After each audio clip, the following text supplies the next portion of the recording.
So this is a person who knew what he was doing here. Tukiachana na hayo, mahakama ya kupambana na kesi za ufisadi imewaondolea kesi washukiwa 6 ambao wanatuhumiwa kuhusika katika kesi ya kashfa ya Anglo-leasing. Miongoni mwao ni mfanyi biashara Deepak Kamani, waliokuwa makatibu wawili wa kudumu katika serikali na vile vile waziri ambaye aliaga dunia. Waliondolewa makosa na mahakama hiyo mapema hii leo. Washukiwa hao 6 walikabiliwa na kesi ya kashfa ya Anglo-leasing ya kima cha euro milioni 40. Hakimu Felix Kombo alilaumu serikali ya Kenya kwa kuegemea upande mmoja wa kesi hiyo na kukosa kumhusisha aliyekuwa waziri wa usalama wa ndani Murungaru. Hakimu Kombo aliongezea kusema kwamba kwa kuwa mkataba ulikuwa ni wa kweli na maafisa wa serikali hawakuivunja sheria yoyote ya ununuzi wa vifaa vya usalama. The Kenyan public of 40 million euros, which was the contract price in the supplier's credit agreement. As already seen, the SCA was validated by opinion of the Attorney General and cannot by any stretch be described as a purported contract. It was a binding contract between the GOK and Sounde. It cannot be a purported contract in those circumstances. This charge is wholly unsupported by evidence and I hereby dismiss it. Next, the count 2 and the alternative. Again, as already found and emphasized in the evidence of Dokas Achapa PW10 and the Honorable Attorney General, then the SCA was a valid and legal contract. The payment of 3% of the contractual sum as arrangement, commitment and management fee was a legal payment and proper obligation of GOK under the clauses of the agreement. The payment of euros 1.2 million under the contract was therefore neither fraudulent nor an illegality, in my finding. It was not established in the evidence that the 5th and 6th accused persons were the beneficial owners of the amount paid by GOK. The evidence does not support this count, which must fail and is hereby dismissed. The same fate must befall the alternative count to that count, which is also hereby dismissed, for the reason that the sum of euros 1.2 million paid under the SCA was not the result of any demonstrated corrupt conduct or illegality. Because it was not established that the 5th and 6th accused persons were beneficial owners of the said amount paid by GOK, it cannot be said that they, to quote, the state received the payment, and no such evidence is available by the state. Tukiwa bado mahakamani, uamuzi mwingine pia umeweza kutolewa asubuhi ya leo, ambapo mahakama ya rufaa imeondoa maagizo ya kuizuia serikali kuanza kutekeleza ule mpango mpya wa afya ya jamii. Hata hivyo, imesitisha baadhi ya vipengee kwenye mswada huo na kusema kwamba ni sharti watu wasajiliwe. Mengi zaidi ni kwenye taarifa zetu za baadaye.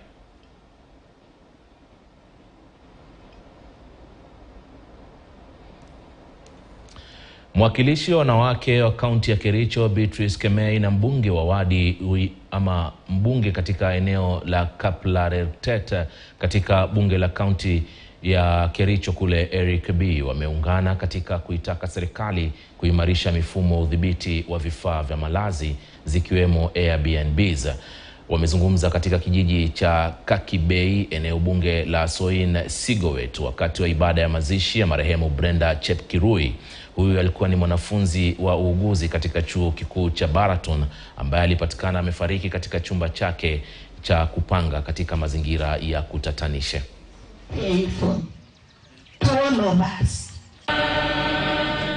We shall meet on the beautiful shore. Mara ya kwanza nilipomuona nilifikiri ni sosioni yule wa Nat.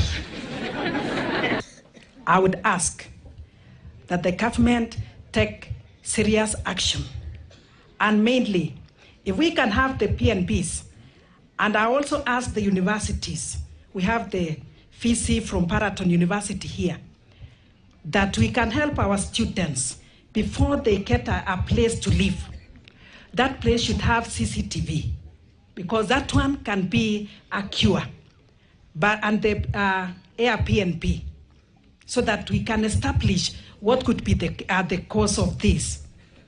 Not forgetting that the caretakers of those areas should also be keen on the people going to such places. Our daughters, on the same note, should be very vigilant. Even parents should also be vigilant when your children, when you're taking them to go and live in the universities or in the areas that are near to the universities. please know where exactly it is. Is it a safe place? Mtazamaji kumradhi, Eric B alikuwa ni mwakilishi wadi ya Kaplelartet, sio mbunge kama nilivyokusomea hapo. Lakini tukiendelea na taarifa zaidi ni kwamba vuguvugu la wanachama wa bunge la wananchi wameitaja hatua ya Rais William Ruto kulumbana na idara ya mahakama kama kudhoofisha misingi ya demokrasia na kuondoa imani ya umma katika taasisi huru za haki hapa nchini. Wakizungumza na wanahabari, vuguvugu hilo pia limelaani mauaji ya wasichana katika nyumba za kukodisha za Airbnb, wakiwataka wasichana kuwa makini na watu ambao wanaojihusisha nao kabla ya kuanza mahusiano yoyote. Kwa nini Ruto alitikia koti corrupt kumpea mamlaka aongoze Kenya? Na ndio maana tunasema namna hii, hatutakubali kuchezewa na wanasiasa hii mchezo ya abracadabra. Ati koti kisha kupea leo unasema asanti, kesho ikikunyang'anya unasema ni shetani. Hakuna shetani, shetani ni nyinyi wanasiasa. Na sisi kama wanaharakati, wakereketo, wanabunge la wananchi, hatutawaachilia koti raundi hii.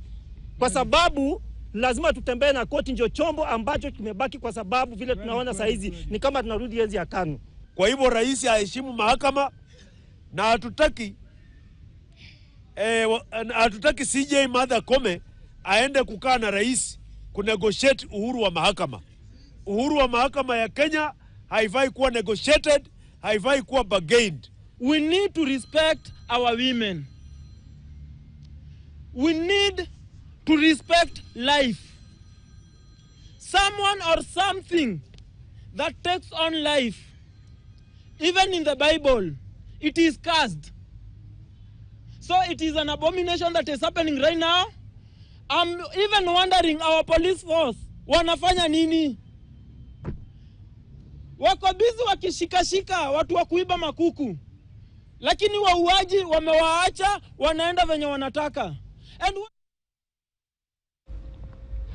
Naam, tukiendelea na taarifa zaidi kuhusiana na shutuma hizo kutoka katika idara ya mahakama, vile vile mwakilishi wanawake kaunti ya Kericho Beatrice Kemei pamoja na viongozi mbalimbali kutoka wadi za maeneo hayo kwa pamoja basi pia wao wamemuomba Jaji Mkuu Martha Koome wakitaka kutathminiwa upya kwa uamuzi wa mahakama wa hivi majuzi ambao uliosimamisha mpango ama mipango mbalimbali ambayo ni mipango ya serikali, hasa kuanzishwa kwa huduma ya afya kwa wote na programu nyingine muhimu ambazo zinatakana kuanzishwa hapa nchini. Wanasema kwamba hatua hiyo imewacha Wakenya wa kawaida katika hali ngumu ya maisha. Public participation is very important, and it is in the law. And I would really request the judiciary. Well, I'm happy that there is dialogue that is taking place. But my concern is, before you engage and say no, matters that are bringing services close to our people, matters health, matters education, housing program and all that, let's do the public participation, which already we have done it in the National Assembly through the open way. Courts have continued to frustrate the government. Number one, they injunct every now and then the proposal by the state to ensure health is easily accessed by even a common mwananchi. The reason why the president is now fighting the judiciary is because judiciary has become a monster.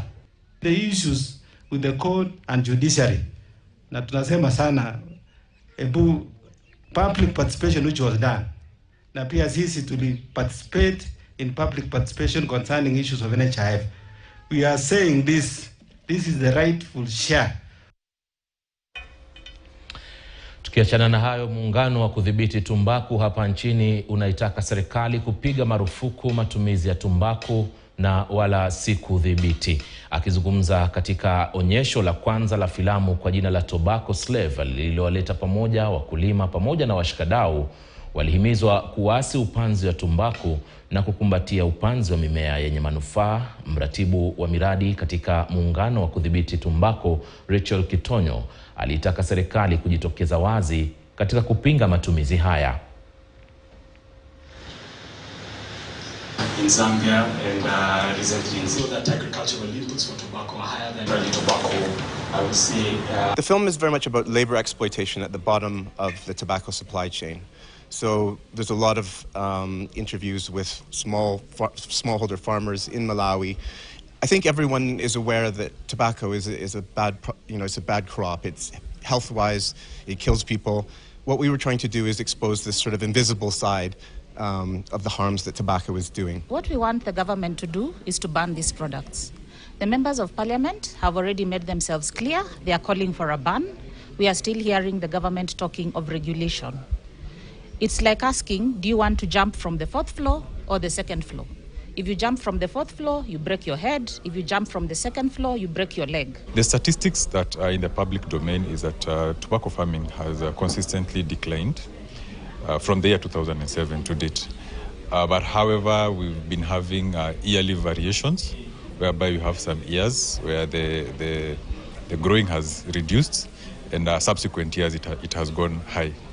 But generally, there has been sustained reduction. We are very keen on helping farmers to move away from tobacco farming and to engage in economically viable alternatives.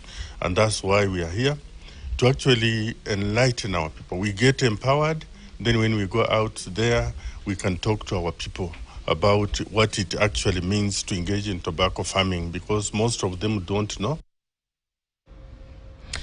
Na kamati ya bunge kuhusu masuala ya makazi imeonya mamlaka ya ujenzi wa taifa dhidi ya kuwanyanyasa wanakandarasi na wamiliki wa nyumba.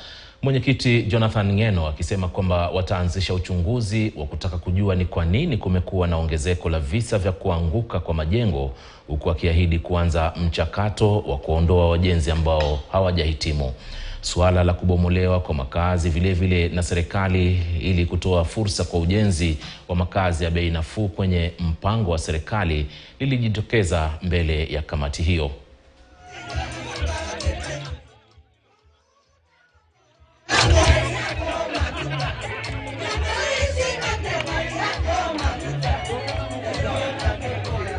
Makotini wakati wanafanya rulings yao, kabla wafanye rulings, kabla wapeane hiyo vitu inaitwa orders, injunctions na kadhalika, pia lazima waangalie what is the best interest of the people of this republic. Ni kwa sababu hawajui shida ambazo watu wanapitia hapa chini. Ni kwa sababu watoto wao wako na kazi ambao wanapata mshahara kila mwezi. Lakini manake hawataki watoto wa maskini wapate kazi, ndio maana wanapinga affordable housing. Tumekubaliana nao kabla waweke X, wanatafuta mafundi. Wanawauliza mshahara imetoka. Mafundi wakisema mshahara imetoka, X inawekwa, si ndio? Ili pesa zenyu zisifungiwe katika hiyo X. Tumekubaliana. Tuangalie vile tunaweza kuwa na nyumba kidogo, si ndio? Because of our mama mboga and our hustlers. Some of them might not get the 800,000 we are talking about. Tuangalie kanyumba kadogo kanaweza lipwa kama 400,000, si ndio?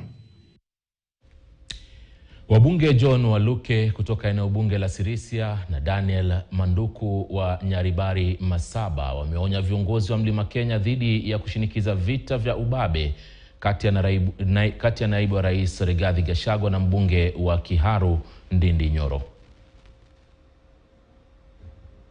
Hapa nataka kuambia nyinyi jamii ya Wakikuyu kwamba mko na bahati. Mmetawala hii nchi kwa muda mrefu. Na saa hii mko na deputy president. Wanafanya kazi na William kikamilifu.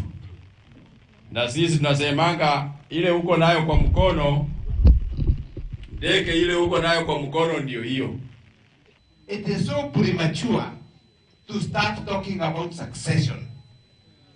Kusema we don't have any seat that is vacant. Tuko na kiti vacant. We cannot start talking about succession. Nani atakuwa nini? Na hatujaenda for 2 years. A bird in hand is what's in there. Nyinyi Wakikuyu mkianza kufanya hivi tutawatoa tuweke mtu mwingine deputy. Right now you have Rigathi Gachagua. Work with him. Kuna mtu mwingine ambaye anajaribu kutuingilia pia about hii maneno, anasema ati huduma pia ya afya tuachane nayo. Those ambao wanapinga the new social health fund, ujue huyo ni adui yako. Na kizaazaa kilizuka katika kituo cha polisi cha Kiamashiri eneo la Mwea Mashariki baada ya mfanyabiashara na mwanasiasa Andrew Ngirishi na wakazi kutaka majibu kuhusu visa vilivyokithiri vya unyakuzi wa ardhi, huku akiwashtumu maafisa wakuu wa polisi kwa kushirikiana na vikundi vya umiliki wa ardhi katika sehemu hiyo. Ngirishi anasema kuwa baadhi ya wakazi wameachwa bila makao kutokana na watu ambao wasio na uadilifu ambao wanafanya kazi pamoja na maafisa wa polisi na maafisa kutoka Wizara ya Ardhi ili kunyakua ardhi katika kaunti hiyo. Akizungumza na wanahabari kituoni, Ngirishi alifishua kuwa ni mwathiriwa kamili. Yangu nilistaki ya shamba na nikakuja nikaandika statement na nikapeana dokumenti zote. Wale watu walikuwa wastakiwe, DCI wameenda amepindua, amesema wasistakiwe na criminal, akasema wastakiwe na civil. Nikakuja kujua ni kwa nini, kwa sababu niko na agreement, niko na receipt ya kulipa pesa kwa wakili, niko na dokumenti zote. Kukuja nikapata ni ukora nafanya nini na shamba yangu. Sasa kukuja hapa nikifika pale kwa kona gari yangu ikaharibika. Gari yangu kuharibika, vijana wakaniona. Sasa mimi nataka kuuliza wale watu wajui watu kama wale watu wa vijiji wajui watu kama mimi nafanyiwa hivyo, na kama ni wao si wao ni kufungwa. Na kesi kuhusu utekelezaji wa mradi wa nyumba za bei nafuu ikitarajiwa kuamuliwa na Rais William Ruto kuwashtumu ambao wanaotaka kuhujumu mradi huo kupitia mahakama. Baadhi ya wadau katika sekta ya ujenzi wameunga mkono mradi wa serikali ya ujenzi wa nyumba za bei nafuu. Aidha, wanakiri kwamba taifa linakumbwa na uhaba wa makazi na nia ya Rais William Ruto ni kujenga nyumba za bei nafuu ili kunufaisha wengi. Mtaalam katika masuala ya ujenzi wa kampuni ya Amara ametoa wito kwa serikali wanapoanza kutekeleza miradi ya ujenzi wa nyumba za bei nafuu kutowapuuza, kwani wanaufahamu zaidi kuhusiana na kanuni za ujenzi wa nyumba thabiti. Vile vile wameelezea kuwa rasilimali zinazotumika katika ujenzi wa baadhi huuzwa kwa dola na imekuwa changamoto kwao.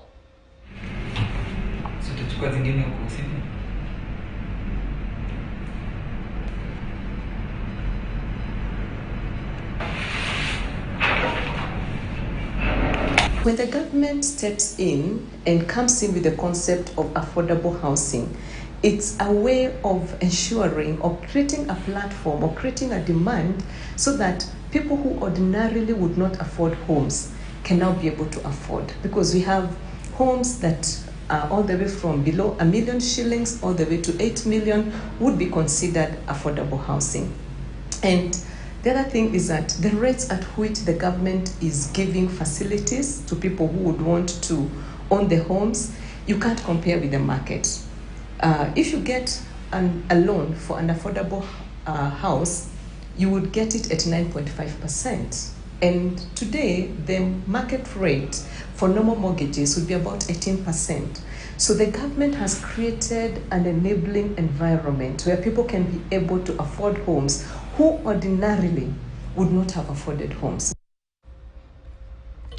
Na Wizara ya Ardhi imetangaza mipango ya kufutilia mbali hati miliki zote za ardhi zilizotolewa kinyume cha sheria katika maeneo ya Nairobi, Pwani na Ngonga, yakiwa ambayo yameathirika pakubwa kutokana na ongezeko la kesi za migogoro ya ardhi. Wizara ilikiri kuwa mamia ya hati miliki zimegushiwa, yani ni zile ambazo si halisi, na nyingine kutolewa kinyume cha sheria na kampuni zinazoshirikiana na maafisa wa serikali. Haya yalijiri huku wizara hiyo ikisema kuwa ina deni la zaidi ya shilingi bilioni 8 za ada za mashtaka kutokana na kesi mbalimbali mahakamani, kesi ambazo baadhi yake zimesonga mbele kwa miaka mingi, huku akiwatahadharisha maafisa wa serikali ambao na walaghai. Waziri Alice Wahome alilaumu mzozo uliopo kati ya wizara hiyo na mashirika yenye nguvu nchini. It is important that we agree in this era where we have said as a government, Kenya Kwanza government, that we shall operate at zero tolerance to corruption. Therefore, we have no room and space for fraudsters, especially where our officers are likely to be involved or may get involved. So we need to agree with each other and them that we are not going to accept that. Also give a warning call and shot to the fraudsters that their time is over, and where they procure records, whether aided or not by our officers. One, our officer, if is found to have aided, will obviously have to face the law. Na mtazamaji, unaendelea kutazama taarifa za mbiu ya KTN alasiri hii. Tunakwenda kwenye pumziko fupi. Kuna taarifa zaidi za siku ambazo tumekuandalia. Usiende mbali.